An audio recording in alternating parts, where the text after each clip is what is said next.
उन्होंने थोड़ा सा पढ़े थे। मैं थोड़ा सा रिवीजन भी करवा देता हूँ लास्ट क्लास का क्या था हम लोग का। ठीक है, उसके बाद फिर हम लोग आगे बढ़ते हैं।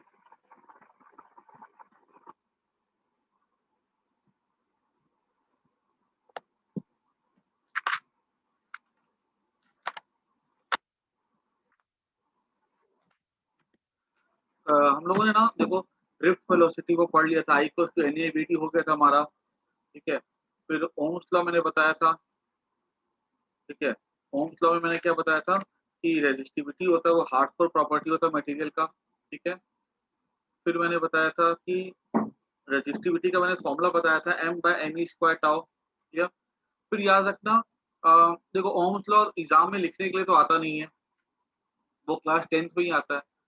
वो आज अगर क्वेश्चन बहुत आसान हुआ तो आ जाए तो आ जाए। ठीक है, बाकी ओम्स लॉ में क्या क्या चीजें इंपॉर्टेंट है जो जो पूछी जाती है कि ओम्स लॉ किस चीज के लिए एप्लीकेबल होता है। तो ओम्स लॉ सिर्फ उसके लिए एप्लीकेबल होता है जिसके लिए रेजिस्टेंस कैसा होता है, कांस्टेंट होता है। ठीक है, जनरली मेटल्स होते हैं, ठीक है, और कुछ कंडक्टर्स होते हैं जिनके लिए रेजिस्टेंस कांस्टेंट रहता है, तो उनके लिए ओम्स लॉ एप्लीकेबल है। ठीक है, तो for Ohm's law to be applicable resistance should be constant. और ओम्स लॉ के लिए ग्राफ कैसा होता है वोल्टेज करंट का, कुछ ऐसा ग्राफ बनता है सीधा। ठीक है, उसके बाद अगर एग्जाम में क्वेश्चन आ जाएगा is Ohm's law always applicable, तो आंसर इज नो। ठीक है, it is not always applicable, जैसे it is not applicable for semiconductors. फिर हमसे पूछा जाएगा अगर कि इज वी, ऐसा क्वेश्चन आएगा is V equal to I R Ohm's law, answer is no, this is not Ohm's law. ठीक है, this is calculation for the Ohm's law.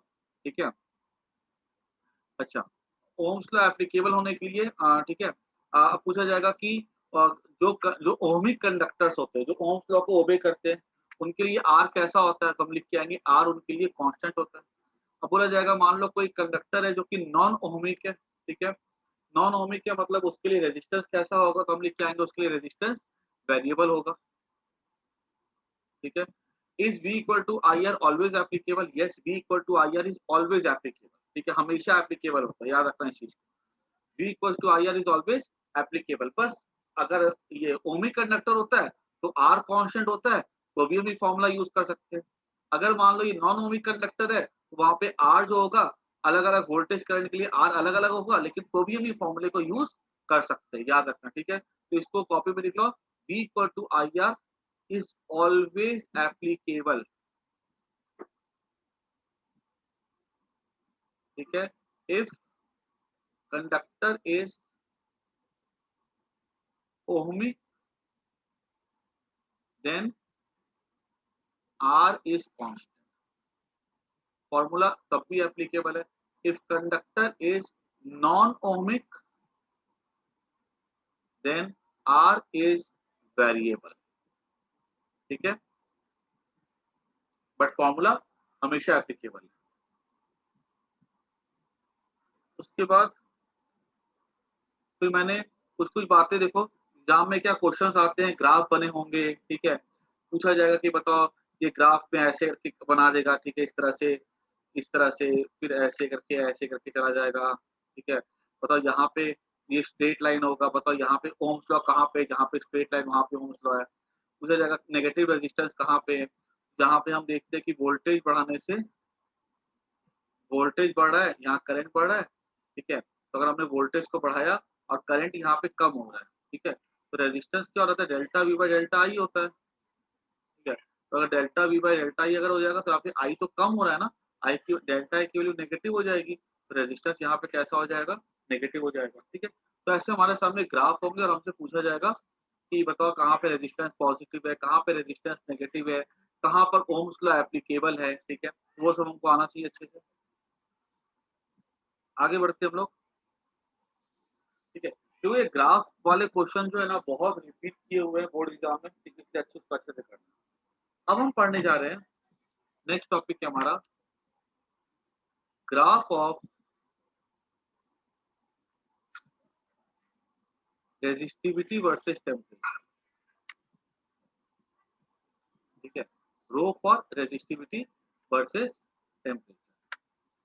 तो सबसे पहले हम लोग ग्राफ देखते हैं कॉपर मटेरियल होगा,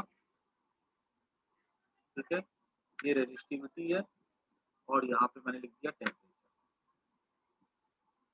इसके लिए इट इज फॉर कॉपर। इसकी रेजिस्टिविटी क्या होती है, 10⁻⁻8 ओम मीटर। यहाँ पे अगर हम देखें ना कॉपर वर्सेस टेम्परेचर के लिए, तो उसका ग्राफ रेजिस्टिविटी का कुछ ऐसा जाता है।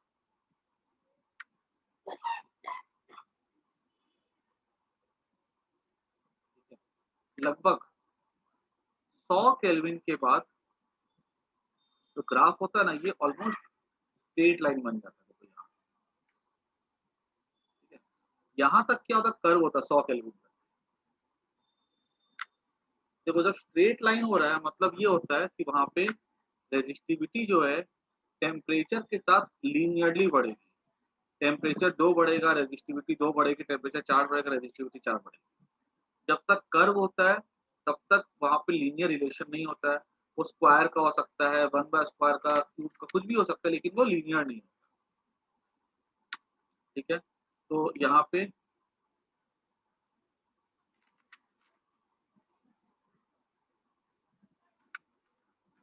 हम ऐसा लिखेंगे कि copper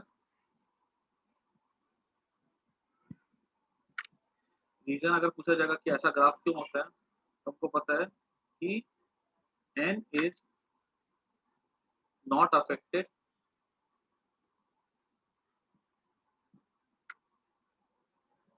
much but tau decrease. याद तो रेजिस्टिविटी का फॉर्मूला था ना, m बाय, इसलिए टाउ कम होता है, इसकी रेजिस्टिविटी बढ़ती है। और यहाँ पे एक पॉइंट और लिख लेना, इसमें एट लो टेम्परेचर, कॉपर के, ठीक है, ये graph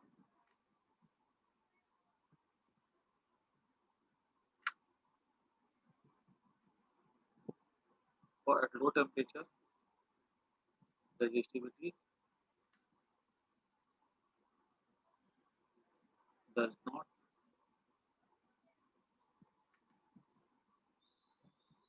depend linearly on temperature।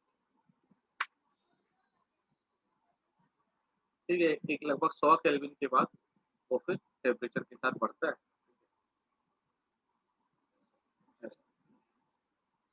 हो सकता है ऐसा भी होता होगा, देखो हमको खाली हमको क्या रेंज ऑफ टेम्परेचर छोटा सा दिखाया गया। अब मान लो अगर टेम्परेचर कर देंगे हम लोग 5000 डिग्री सेल्सियस, ठीक है, तो फिर क्या होता है, वो फिर स्ट्रेट लाइन से डिवाइड कर जाएगा, फिर कोई अलग कर्व बन जाएगा। एक रेंज ऑफ टेम्परेचर होता है जिसके लिए ग्राफ स्ट्रेट लाइन होता है, ठीक है, वो एक टेम्परेचर पे स्टार्ट होगा, ठीक है, दूसरे लिमिट पे तक की वो स्ट्रेट लाइन रहेगा, उसके बाद फिर से वो कर्व चला जाता है। ठीक है, तो हमारे एनसीईआरटी में जो है ना, उतना हाई टेम्परेचर की बात नहीं की गई है। ठीक है, खाली इतना लिखा हुआ एनसीईआरटी उसमें, at low temperature rho does not depend linearly on temperature. ठीक है, ये 100 केल्विन लो टेम्परेचर हुआ ना, -173 डिग्री सेल्सियस 100 केल्विन। इस ग्राफ को नोट कर जाना सबको, एंड ये ग्राफ एग्जाम में आएंगे ही आएंगे, गारंटी है। ठीक है, पता नहीं कितनी बार क्वेश्चन रिपीट हो चुका है ये सब।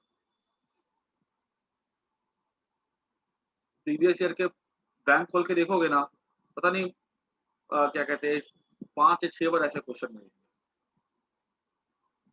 ठीक है, उसके बाद पहले इसको नोट कर लो, फिर आगे बढ़ते हैं नेक्स्ट पे। सबसे पहले इस ग्राफ को नोट कर दो। और मेटल्स के लिए रेजिस्टिविटी 10⁻⁸ के ऑर्डर में होती है। ये नहीं भी लिखोगे तो चलेगा, ऐसा कुछ जरूरी नहीं है।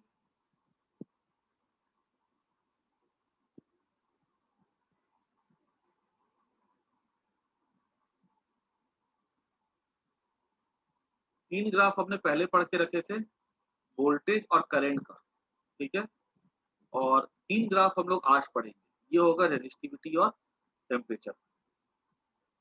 ठीक है, वोल्टेज और करंट के ग्राफ जो जनरली वो लोग दे देते हैं बना करके, उस पर पूछते हैं कि ओम्स लॉ कहाँ पे एप्लीकेबल है, नेगेटिव रेजिस्टेंस कहाँ पे। और इसके ग्राफ तो क्या डायरेक्टली क्वेश्चन आते हैं, draw resistivity temperature graph for copper, ऐसे क्वेश्चन मतलब।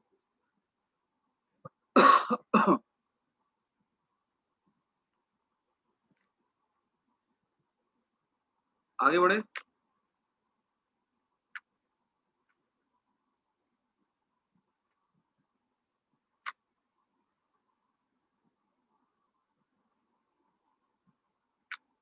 तो बोलो हाँ या ना।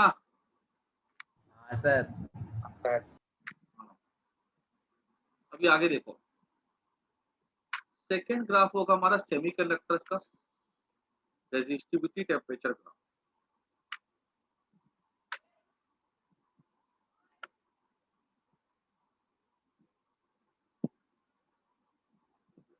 इसका जो है ना ग्राफ कुछ ऐसा जाता है,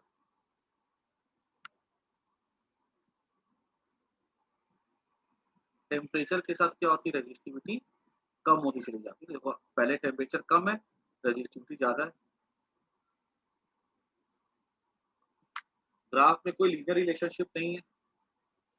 यहाँ पे रीजन क्या है, हमको पता है रेजिस्टिविटी का formula m by n square tau होता है। यहाँ पे रेजिस्टिविटी कम क्यों होती है, यहाँ पे n इंक्रीजेस विथ टेम्परेचर। अगर n इंक्रीज करेगा विथ टेम्परेचर तो रेजिस्टिविटी कम होगी, but tau that is average relaxation time, ठीक है, almost means there is not much affected.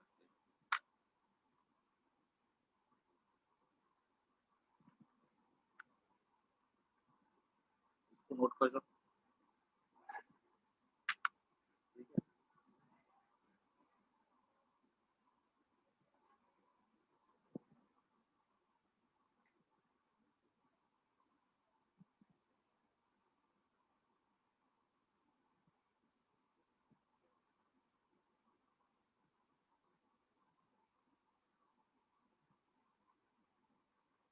ठीक है, आगे बढ़े। एक सेकंड सर। इसको ग्राफ को सबको नोट करना, बिकॉज देखो ग्राफ की क्या, एक बार अभी बनाओगे ना तो प्रैक्टिस हो जाएगी, तो फिर एग्जाम में बनाने में दिक्कत नहीं होगी। और ये सब क्या श्योर शॉर्ट क्वेश्चन है 1 मार्क के, मतलब जो मैं करवा रहा हूँ ना, मतलब 6 ग्राफ है ना, उसमें से तो एक तो आना ही आना, चाहे वो 1 मार्क का है चाहे वो 2 मार्क का है।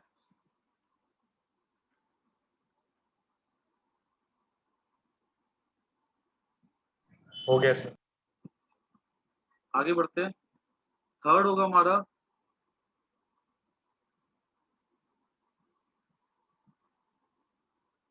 रेजिस्टिविटी वर्सेस टेम्परेचर ग्राफ, ठीक है।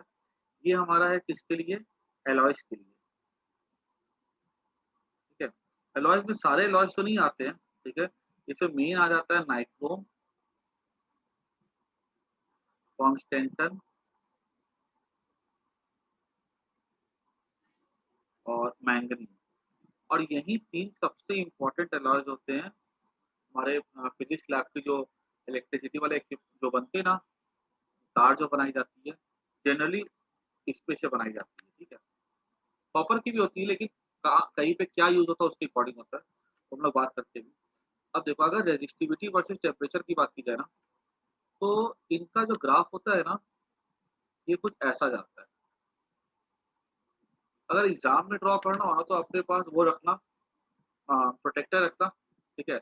और उसका ना एंगल जो है ना, लगभग हॉरिजॉन्टल के साथ 20 डिग्री बना देना। इसको ना ऐसा करके बस बना देना, तो गलत हो जाएगा, ठीक है। इसको जो है ना एंगल को यहाँ पे छोटा सा बना करके छोड़ देना, 10 डिग्री, 10 डिग्री, 15 डिग्री के आसपास, ठीक है। तो इस पे देखो, यहाँ पे क्लियर सी बात देख सकते हो कि एलॉयज में क्या होता है, टेम्परेचर बढ़ा रहे हैं ना, तो रेजिस्टिविटी बढ़ तो रही है, लेकिन इतनी ज्यादा नहीं बढ़ रही है। अब मैंने बोला भी था कि जो रेजिस्टिविटी में जो चेंज होता है ना, विद चेंज इन टेम्परेचर बहुत कम होता है, सब बहुत कम, ठीक है।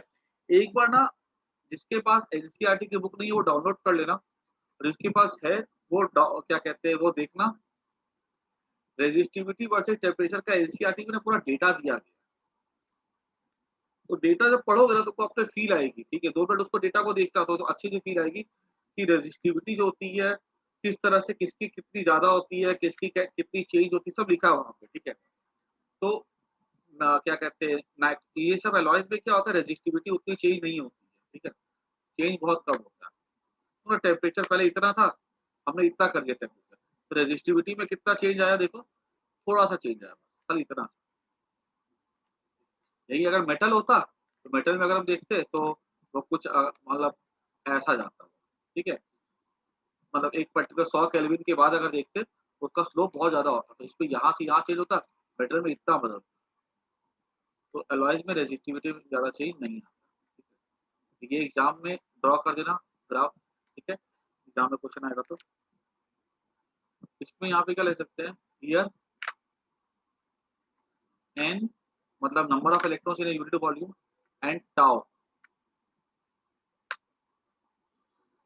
Change in such a way, मतलब n बढ़ेगा, टाउ घटेगा, ठीक है? और वो ऐसा ना कुछ चेंज करेगा ना, in such a way that there is negligible change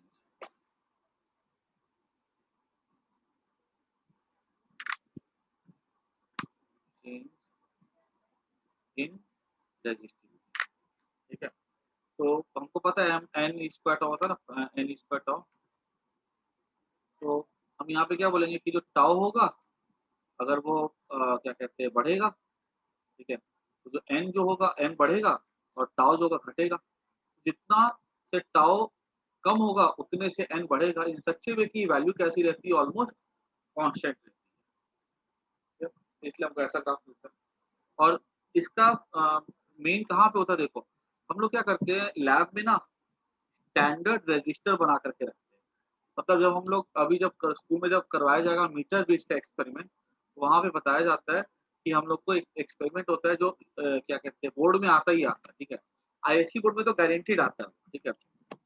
90% chance है कि आईआईसी बोर्ड में वो एक्सपेरिमेंट आता है। उसमें क्या कह रहा था, कोई तार दी जाती है और उस तार का ना रेजिस्टेंस निकालने के लिए बोला जाता है कि बताओ इस तार का रेजिस्टेंस क्या है।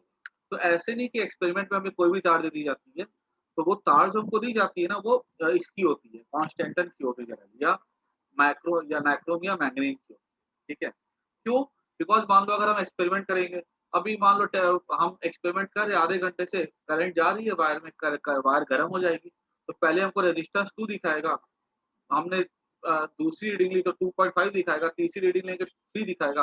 ऐसे-ऐसे वायर गर्म होती चली जाएगी, रेजिस्टेंस उसका अलग होता चला जाएगा। तो हमारी तो रीडिंग हम तो कन्फ्यूज़ कर जाएँगे, है ना?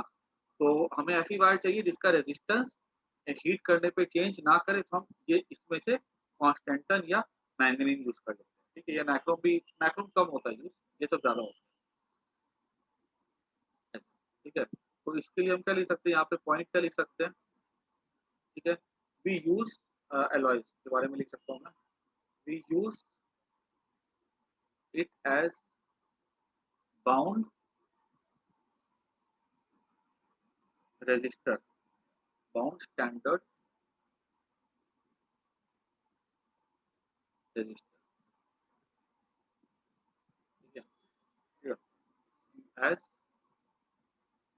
रो इज़ कांस्टेंट, ऑलमोस्ट कांस्टेंट,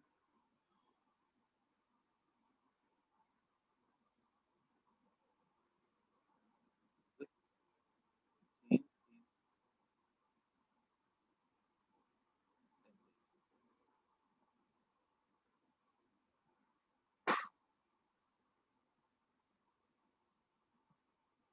ठीक है? इसको नोट कर लो।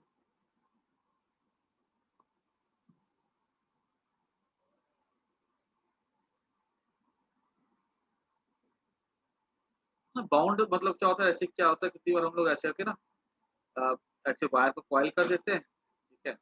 और क्या कहते हैं, उसके बाद फिर हम उसको यूज़ करते हैं, करंट पास करवाते हैं रेजिस्टेंस को नापने के लिए।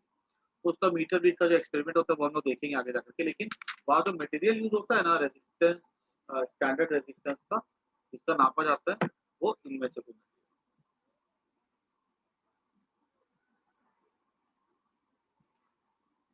ठीक है, आगे बढ़ते हैं।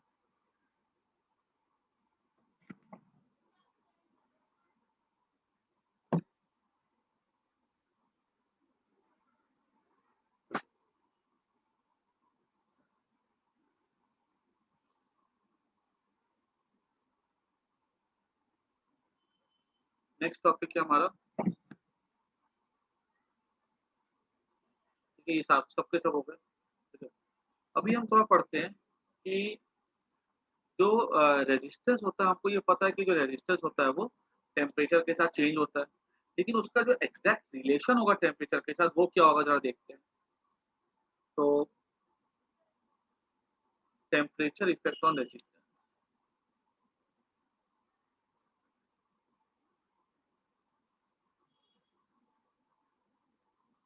Effect on resistance. देखो मान लो कि जो बॉडी है जिसका टेम्परेचर हमने टी से चेंज करके कर दिया हमने टी प्लस डी टी, उसका रेजिस्टेंस मान लो पहले आर नॉट था,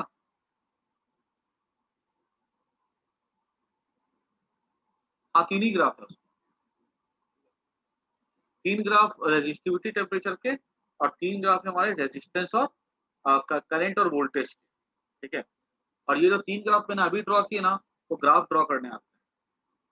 मान लो किसी बॉडी का टेम्परेचर में टी से चेंज करके टी पे डी टी कर दिया, उसका रेजिस्टेंस था मान लो आर नॉट, वो चेंज होकर के हो जाएगा R naught plus D R हो जाएगा। ठीक है, अब देखो जैसे क्लास 10th में कहानी पढ़ के रखे हो ना, 9th में कि और 11th में कि अगर हम हीट करते हैं तो लेंथ चेंज करता है। ठीक है, वैसे यहाँ पर भी कहानी है कि यहाँ पे हम जब हीट करेंगे तो रेजिस्टेंस भी चेंज करता है, और जो चेंज इन रेजिस्टेंस होता है ना, it is proportional to change in temperature. Change in resistance is proportional to original resistance, कैसे था, L naught alpha delta T, बिल्कुल वही कहानी है। एंड चेंज इन रेजिस्टेंस को हम ले सकते हैं this is proportional to R naught D T, this implies that D R हो जाएगा आर नॉट अल्फा डी। ठीक है, देयरफॉर फाइनल रेजिस्टेंस क्या हो जाएगा, मान लो अगर हमने इसको इंटीग्रेट कर दिया, ठीक है, ये initial resistance when temperature is T I, final resistance when temperature is T F, this implies that R F minus R I equals to R naught alpha D T को इंटीग्रेट करेंगे ना तो T F minus T I हो जाएगा। तो हम ये कह सकते हैं आर एफ, ठीक है, इसको ना एक काम करो, आर नॉट को हम लोग क्या कर सकते हैं, आर आई नाम दे सकते हैं, इनिशियल रेजिस्टेंस।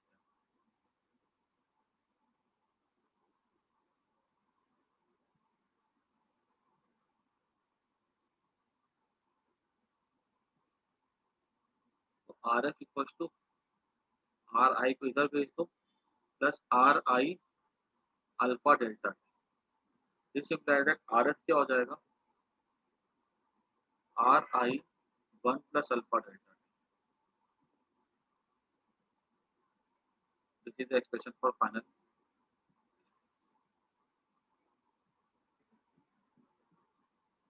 और ये हमारा रेजिस्टेंस का एक्सप्रेशन हो गया। अगर मैं यहीं से देखूँ ना अगर ध्यान से,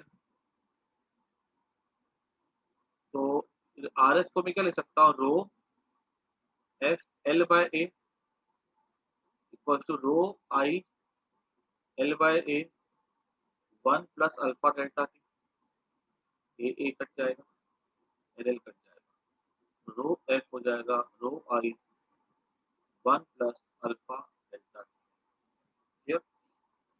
देखो यहाँ पे जब हीट करते हैं तो ये बात भी है कि लेंथ और एरिया भी चेंज होता है, लेकिन लेंथ और एरिया में जो चेंज होता है बहुत ही नेग्लिजिबल होता है। ठीक है, इसलिए हम उसको दोनों को सेम ले लेते हैं, इनिशियल और फाइनल को।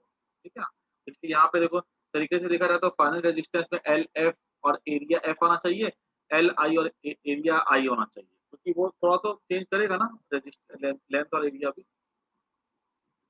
ठीक है, तो this is the expression for the,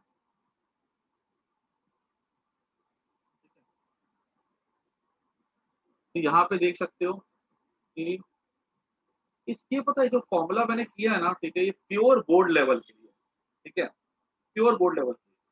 क्योंकि इस फॉर्मूले में मैं अगर हमारे बोर्ड एग्जाम में क्वेश्चन आता तो हम इसको इसी मेथड से ही सॉल्व करेंगे। एनसीईआरटी में भी यही मेथड यूज किया गया, लेकिन इस फॉर्मूले में काफी सारे लिमिटेशंस, ठीक है, रेस्ट्रिक्शंस है, ठीक है। तो वो भी हम लोग देख लेते हैं, और जब हम एंट्रेंस का पढ़ेंगे ना क्लास में, तो वहाँ पर फिर इसमें हम लोग अ, मतलब सिर्फ यही टॉपिक जो मैंने यहाँ पे 5 मिनट में खत्म कर दिया है, ठीक है, वहाँ पे मैं लगभग वही टॉपिक आधा घंटा पढ़ाऊँगा, ठीक है। लेकिन वो जो टॉपिक मैं करवाऊँगा आना आधा घंटा, वो हमारे एंट्रेंस में काम पड़ता है, बोर्ड में हमारा सिर्फ ये फॉर्मूला इनफ। इसको नोट कर दो, फिर मैं आगे लिखता हूँ।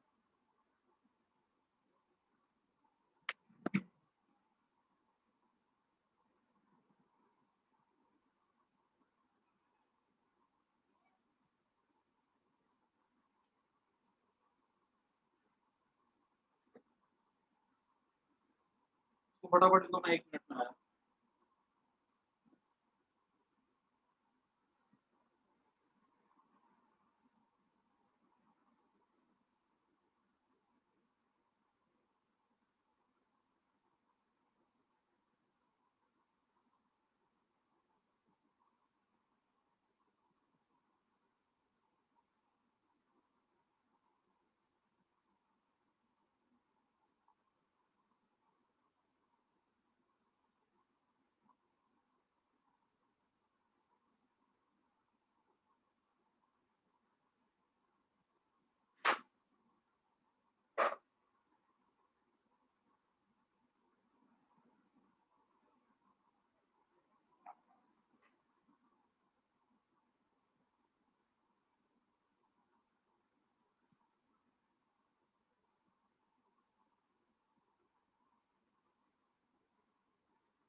अब यहाँ पे देख लो एक चीज, कि अगर मेरे को यहाँ पे ग्राफ बनाने के लिए बोला जाए, ठीक है, तो final resistance equal to initial resistance plus rho alpha delta T, ठीक है। तो टेम्परेचर के साथ अगर फाइनल रेजिस्टेंस का ग्राफ बनाने को बोला जाए, तो ये तो कांस्टेंट है इनिशियल, ये जो टेम्परेचर के साथ, ये जो फाइनल रेजिस्टेंस है वो टेम्परेचर के साथ चेंज करेगा, है ना, देख सकते हो यहाँ पे।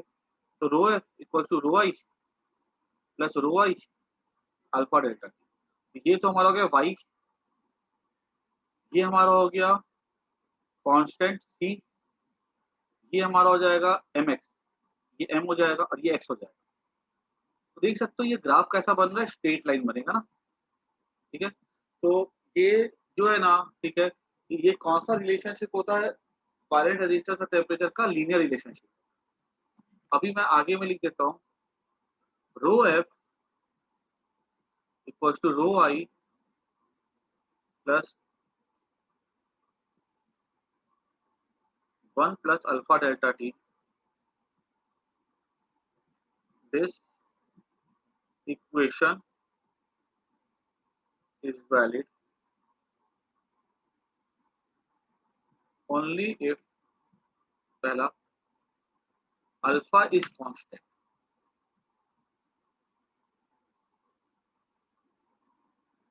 With temperature. क्योंकि अगर देखो, अगर अल्फा वेरी करे तो क्या होगा, कहानी देखो, अगर अल्फा वेरी करेगा तो मैं इस अल्फा को बाहर कैसे निकाल सकता हूँ, मैंने इसको बाहर निकाल के देखो इंटीग्रेशन में, अगर अल्फा वेरी करता तो हम इसको बाहर निकाल ही नहीं सकते थे, ठीक है। और फिर ये इक्वेशन हम लिख ही नहीं पाते, फिर तो अल्फा का जो होता टेम्परेचर के साथ टी स्क्वायर 1 प्लस जो भी कॉम्प्लेक्स रिलेशन होता टेम्परेचर के साथ 1 प्लस टी स्क्वायर, वो सब हमको कंसीडर करना पड़ता, और फिर वहां पे स्क्वायर क्यूब करके कुछ भी अगर आता डेल्टा टी का, तो फिर हमको उसको एक्सेप्ट करना पड़ता। तो ये वाला इक्वेशन तभी वैलिड है जब अल्फा कैसा होता है, कांस्टेंट होता है, ठीक है। उसके बाद for metals this is possible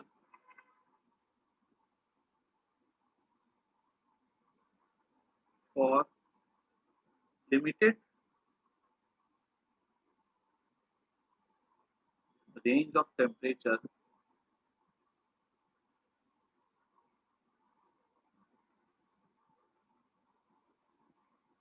around any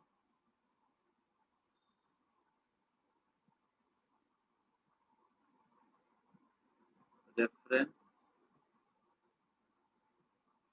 temperature T। ये प्योर एनसीईआरटी की भाषा है, ठीक है। जो लिखा है ना एनसीईआरटी में एग्जैक्टली यही लाइन लिखी गई है, limited range of temperature around. मतलब कि जो मैंने बताया ग्राफ अभी मेटल्स के लिए, वो ग्राफ कैसा था कि 200 केल्विन था, ठीक है। तो ग्राफ ऐसे जा रहा था, ठीक है। तो यहाँ से हम देखते हैं कि ये प्रपोर्शन कब होगा, एक पर्टिकुलर टेम्परेचर से स्टार्ट होगा, ठीक है। एक रेंज ऑफ टेम्परेचर तक ये प्रपोर्शन रहेगा, उसके बाद फिर से कर्व भाग जाएगा, ठीक है। इसका मतलब ये हुआ अराउंड ये टेम्परेचर टी नॉट के आजू बाजू कुछ टेम्परेचर तक ये कांस्टेंट रहेगा, उसके बाद वो लीनियर रहेगा रिलेशनशिप, उसके बाद लीनियर नहीं।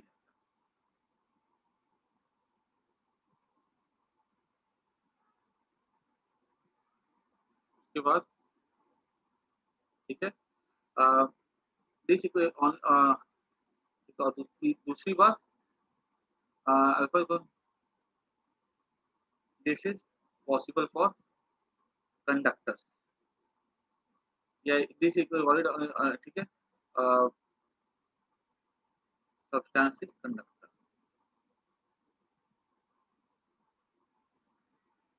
ठीक है।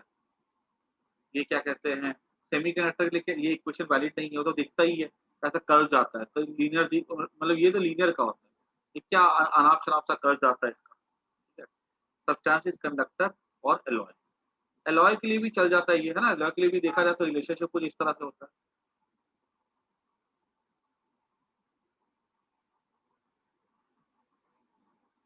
ठीक है, बात समझ में आ गई।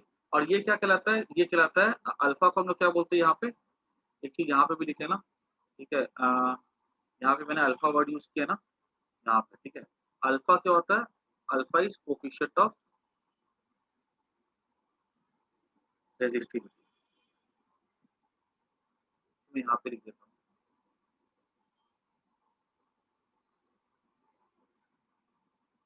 अल्फा क्या होता है, अल्फा इज कोफिशिएंट ऑफ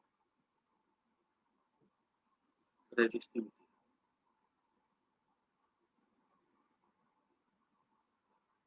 अभी अल्फा को अगर अपने को निकालने के लिए बोला जाए तो मैंने अभी क्या दिखाया था, R F equal to R I plus R I alpha delta, यही था ना इक्वेशन।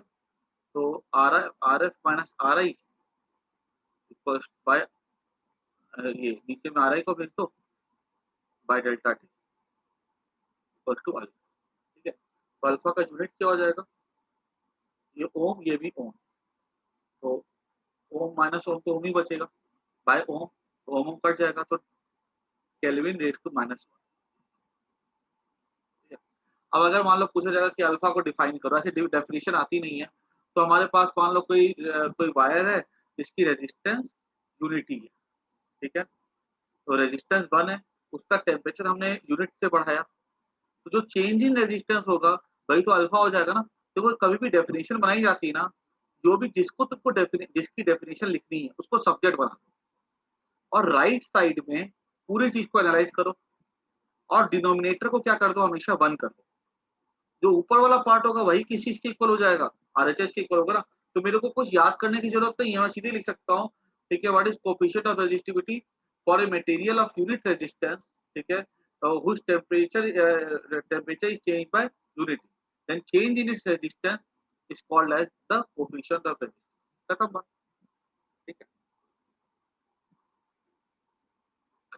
उसके बाद ये अल्फा की जो वैल्यू होती है ना, ठीक है, ये हमसे पूछी जा सकती है।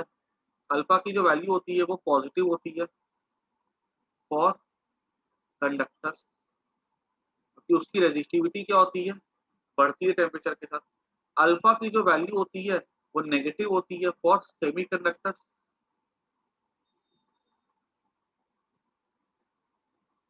ठीक है। और अल्फा की जो वैल्यू होती है ये ऑलमोस्ट जीरो होती है फॉर एलॉय। रीजन समझ में आता है। मेटल्स के लिए टेम्परेचर के साथ रेजिस्टिविटी बढ़ती है, फाइनल जो होता है रेजिस्टेंस इनिशियल से बड़ा होता है, तो ये पॉजिटिव आएगा। सेमीकंडक्टर्स में क्या होता है, रेजिस्टेंस उल्टे घट जाता है, तो फाइनल जो होता है वो छोटा होता है, इनिशियल बड़ा होता है, तो नेगेटिव आ जाएगा। और हमको पता है कि एलॉयज के लिए वो ऑलमोस्ट कांस्टेंट ही रहता है, ठीक है, बहुत माइन्यूट सा चेंज होता है, तो हमको वो उसको ऑलमोस्ट जीरो लेते हैं।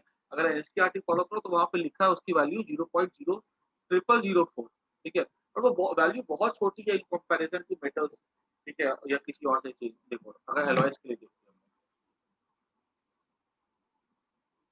ठीक है। तो उसके बाद तो हमारे बोर्ड में जो भी क्वेश्चन आएंगे ना, ठीक है, वो इसी फॉर्मूले पे ही आएंगे। अगर अल्फा कांस्टेंट नहीं होता है, ठीक है, फिर क्या होगा, फिर वो सब चीजें जो है ना हमारे एंट्रेंस में आ जाता है, वो सब चीजें एनसीईआरटी में दी भी नहीं है और वो बोर्ड में आएगा भी नहीं, वो आएगा तो आईआईटी में ही आएगा। आगे बढ़ते हम लोग, ठीक है। इस पे हम लोग एक दो क्वेश्चन कर लेते हैं, इसको सबको फटाफट नोट कर लो। एकदम आसान सा सवाल होगा इसके ऊपर, एनसीईआरटी का मैं करवा रहा हूँ, एग्जाम्पल 3.4।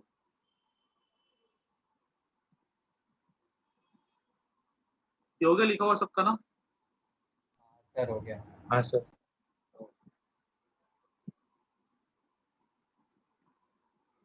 क्वेश्चन लिखना कि रेजिस्टेंस, बोला गया है कि प्लैटिनियम वायर का the resistance of the platinum wire और फिर प्लैटिनियम रेजिस्टेंस थर्मोमीटर, ठीक है, कोई थर्मोमीटर है, एट आइस पॉइंट इज 5 ओम।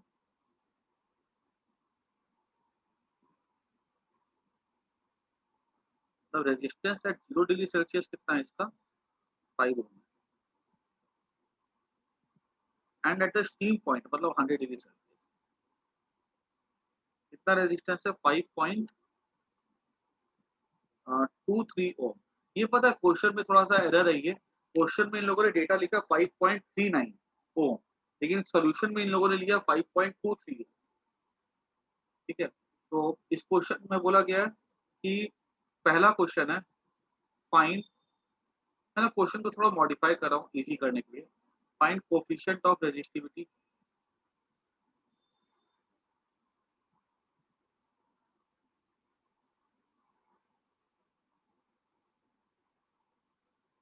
ठीक है। उसके बाद that is alpha. Second question है फाइंड टेम्परेचर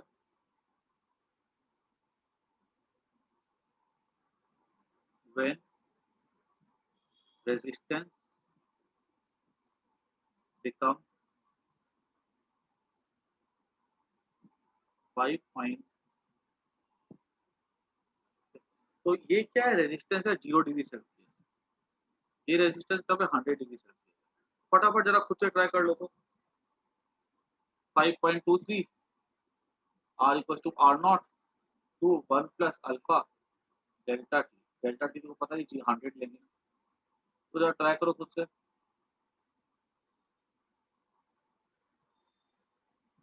सबको ट्राई करो। हाँ तो मैंने लिख ही दिया है, ठीक है, 5 यहाँ पे आएगा।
हाँ 0.049, ठीक है। आगे अब क्या करो, अब ना ये निकाल लो, टेम्परेचर व्हेन रेजिस्टेंस बिकम 5.795, सबको निकालो आंसर। 795, आर नॉट कितना होगा 5, 1 प्लस अल्फा, अल्फा कितना निकाला अभी 0.049 इंटू डेल्टा टी, ठीक है। तो यहाँ 0 डिग्री सेल्सियस है, डेल्टा टी हमको चेंज इन टेम्परेचर दे देगा ना, और ये आ जाएगा हमारा आंसर 0.00049 आ रहा है। अच्छा देखो तो एक बार जैसिका कहाँ पे गलती हुई है।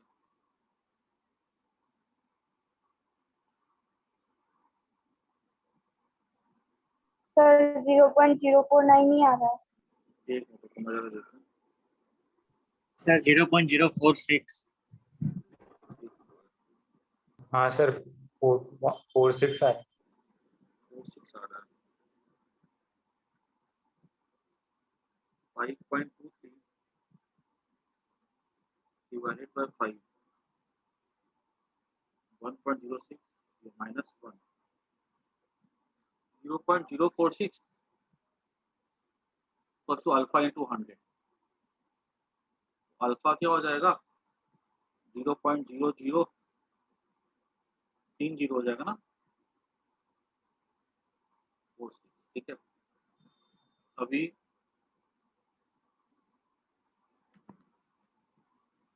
इसके बाद देखो 5.795 डिवाइडेड बाय 5, ठीक है, 1.159 equal to 1 plus 0.00046 delta T.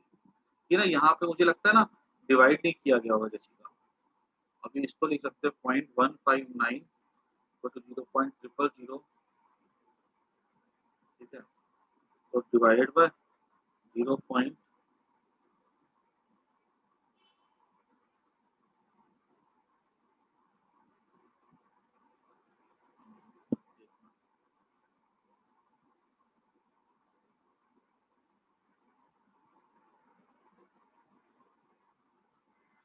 हाँ 345.6 तक सही है, ठीक है। फिर देखो मैं एक बात क्लियरली बोल देता हूँ, ये फॉर्मूला जो है ना प्रॉपर बोर्ड के लिए, ठीक है, इस फॉर्मूले में जो है ना बहुत सारी कमियां हैं, ठीक है, लेकिन हम लोग ठीक है हम लोग को, और ये फॉर्मूला जो है ना एक लिमिटेड रेंज ऑफ टेम्परेचर के लिए ही सही होता है, ठीक है, और छोटे से रेंज के लिए होता है, ठीक है। जहाँ टेम्परेचर का रेंज बढ़ जाएगा, ठीक है, 1000, 5000, 10,000 चला जाएगा ना, ये फॉर्मूला वहां पे आकर के फेल कर जाएगा, ठीक है। और हमारे बोर्ड के सिलेबस पे हमको फॉर छोटे से रेंज के लिए ही पढ़ना है टेम्परेचर के लिए, और वो पर्टिकुलर टी नॉट जिसकी आजू बाजू स्ट्रेट लाइन होती है हमको हमारे बोर्ड के लिए उतना ही पढ़ना, ठीक है ना। क्योंकि ये चीज बताओ, जब एंट्रेंस का पढ़ोगे ना, तो वहां पर फिर बोलोगे सर वहां पे तो आपने ये पढ़ाया था, यहाँ पे तो अलग हो रहा है, तो वहां पर एंट्रेंस में मैं जनरल चीज पढ़ाऊंगा, ठीक है, और उस जनरल चीज से मैं स्पेशल केस डिराइव भी करूंगा, ठीक है, लेकिन बोर्ड के लिए इतना काफी, ठीक है। अगर बोर्ड एग्जाम में आ जाता है इस this formula always applicable R equal to, तो वहां पर लिख करके आओगे no it is applicable only for a small range of temperature, ठीक है, around a given temperature T naught, ठीक है। ये क्वेश्चन आ सकता है बोर्ड में, क्योंकि ये एनसीईआरटी की लाइन जो लिखी है ना मैंने, एनसीईआरटी की लाइन, ठीक है, तो वो लोग क्या, या कभी एंट्रेंस में पूछ ले वो लोग कैसे भी पूछ सकते हैं, ठीक है, उनकी मर्जी है। तो ये हमारा हो गया, ठीक है ना। सर एक बार स्लाइड बैक करो ना।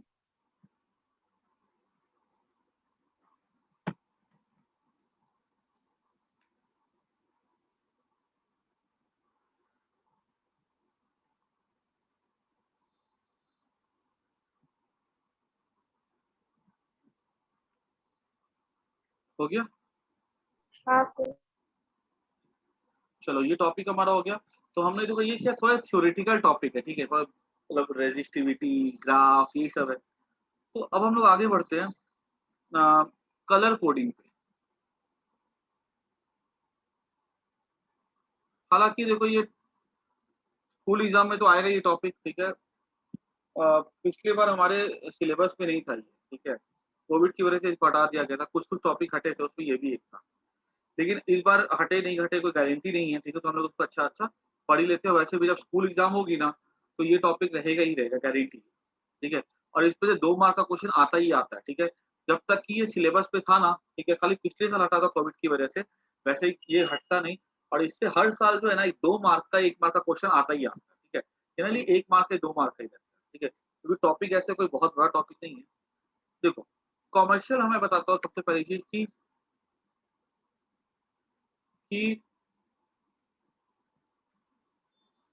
ये अभी कहाँ से ज्वाइन कर रहा है।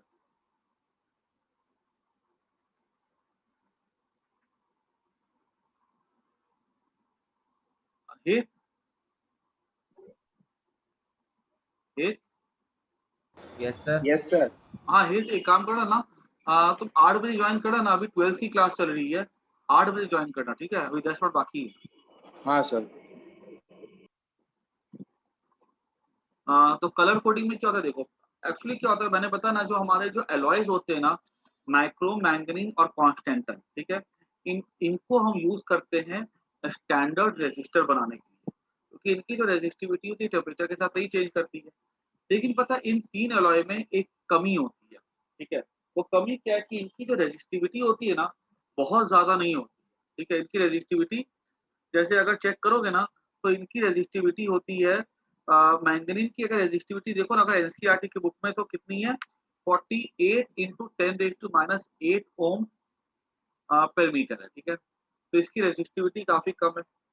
अब अगर हम बात करें ना कुछ जैसे कार्बन, कार्बन की रेजिस्टिविटी अगर एनसीईआरटी की बुक चेक करो तो वो आती है 3.5 इंटू 10⁻³ ओम मीटर। देखो नेगेटिव है, और यहाँ भी नेगेटिव है, ये नंबर बहुत छोटा होगा। मतलब 1000 गुना रेजिस्टिविटी जो होती है मैंगनीज की कम होती है कार्बन से। और कभी कभी हमें क्या होता है, बहुत हाई रेजिस्टिविटी चाहिए होती है लैब में, तो हम लोग वहां पे ना ये सब नहीं यूज कर पाते हैं भाई। फिर हम लोग वहां पे यूज करते हैं कार्बन के, ठीक है। हम कौन से रेजिस्टर यूज करते हैं वहां पे, कार्बन के। जब हमको रेजिस्टिविटी कैसी चाहिए होती है, हाई चाहिए होती है। और कार्बन का दूसरा फायदा क्या होता है, कार्बन जो होता है ना बिल्कुल से कॉम्पैक्ट होता है, ठीक है। तो इसलिए हम कौन सा रजिस्टर प्रेफर करते हैं जनरली लैब में, कितनी बार कार्बन के रजिस्टर हम लोग यूज करते हैं। तो मैं यहाँ पे लिख देता हूँ कार्बन रजिस्टर्स आर यूज, उस पर ही टॉपिक चलेगा colour coding. Carbon resistors are use,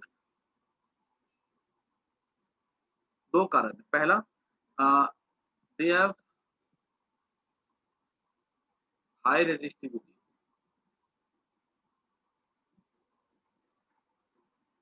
and दूसरा पॉइंट क्या होता है, they are very compact in size.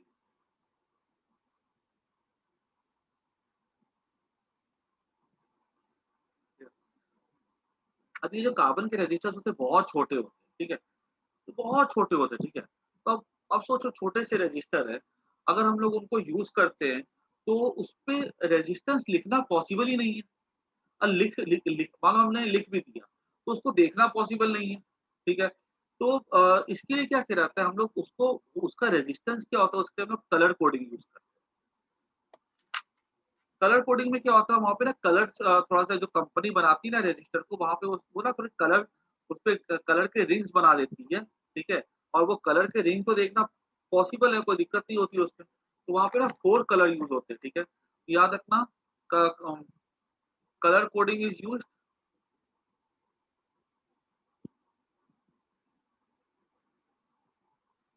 Because carbon resistors are very small. Writing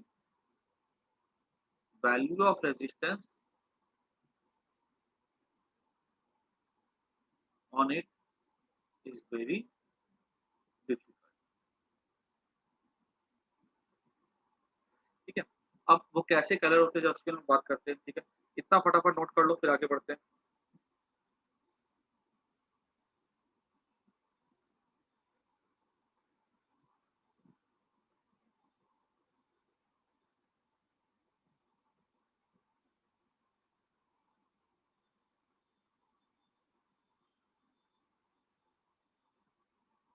ठीक है, तो आगे बढ़ते हम लोग, सर एक सेकंड। जल्दी लिखो इसको।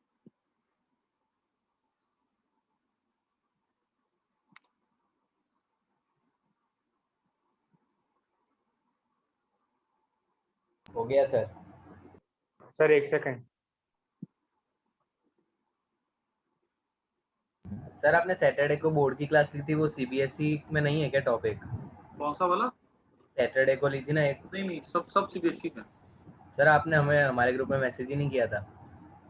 अरे ऐसा ऐसा कैसे हो सकता है?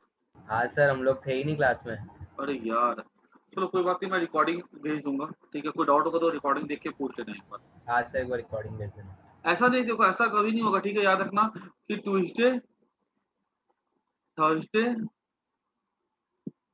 ठीक है, सैटरडे, ठीक है, इस दिन तो 7 से 8 क्लास होगी ही होगी, ठीक है, तो इसलिए कभी गलती से मैसेज नहीं भी अगर आए ना, ठीक है, हो सकता है एक ग्रुप छूट जाए, तो कोई भी कारण से अगर ऐसा हो ना, तो ये 7 से 8 तो क्लास होगी ही होगी, ठीक है, मैसेज करके पूछ लेना वैसे, ठीक है, क्योंकि अगर मैं क्लास नहीं लूँगा ना, तो मैं मैसेज कर दूँगा पहले कि आज क्लास नहीं है।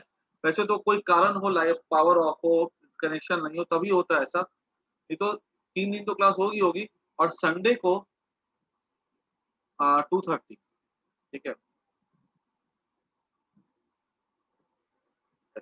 और ना अपने दोनों चैप्टर को, ठीक है, क्या कहते हैं, चैप्टर 1 और चैप्टर 2 रिवाइज़ कर लो अच्छे से, ठीक है? क्योंकि मैं क्या करूँगा, इसका एक ऑब्जेक्टिव टेस्ट लेने वाला हूँ बोर्ड लेवल का, ऑन क्या कहते हैं, ग्रेड इजी।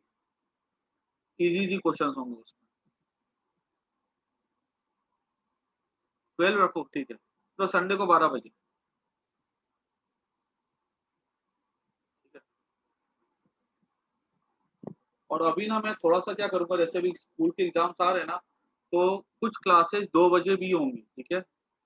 जैसे कि अ, एंट्रेंस की क्लास मैं थोड़ी-थोड़ी स्किप करके ना बोर्ड की भी क्लास लूँगा।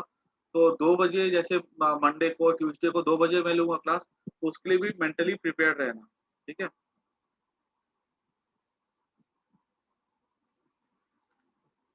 चलो 4 कलर बैंड्स, ठीक है। क्या होता है, जैसे मान लो कोई भी कंडक्टर अगर है ना, जैसे कार्बन रजिस्टर है, तो इसपे ना 4 कलर बैंड्स होते हैं, ठीक है। इसपे ना नंबर लिखे होते हैं। पहला 2 नंबर जो होता है ना, ये दिखाता है नंबर्स में मैग्नीट्यूड, ठीक है। या हम बोल सकते हैं सिग्निफिकेंट फिगर, ठीक है। उसके बाद थर्ड बैंड जो होता है ना, बैंड क्यों बोला जाता है, बिकॉज़ वहाँ पे ना ऐसे करके रिंग बना दी जाती है एक कलर की। एक रिंग, दूसरे कलर की दूसरी रिंग, तीसरे कलर की तीसरी रिंग, और चौथे कलर की चौथी रिंग। चौथी हो भी सकती है, नहीं भी हो सकती है। नहीं है तो उसका भी मतलब होता है तो उसका भी मतलब है, जो हम देखेंगे। थर्ड बैंड मतलब क्या होता है, मल्टीप्लायर होता है, ठीक है। ये दिखाता है order of magnitude.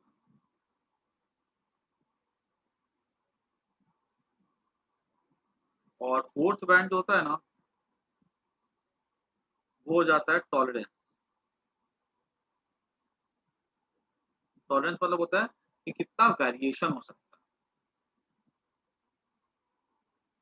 From given value, ठीक है। वेरिएशन मतलब कितना, मान लो कोई रेजिस्टेंस है 100 ओम का, ठीक है, 100 ओम तो बहुत छोटा बोला मैंने, 100 ओम तो होता भी नहीं है। मान लो लिखा हुआ प्लस माइनस 5%, मतलब रेजिस्टेंस की वैल्यू लिखा है 100 ओम है, लेकिन उसकी वैल्यू 95 से लेकर के 105 के बीच में हो सकती है।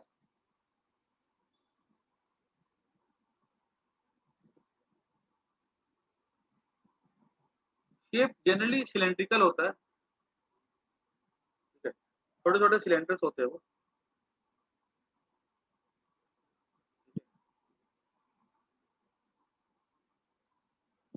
ये काम को ना खाली इतना रहने दो, ठीक है।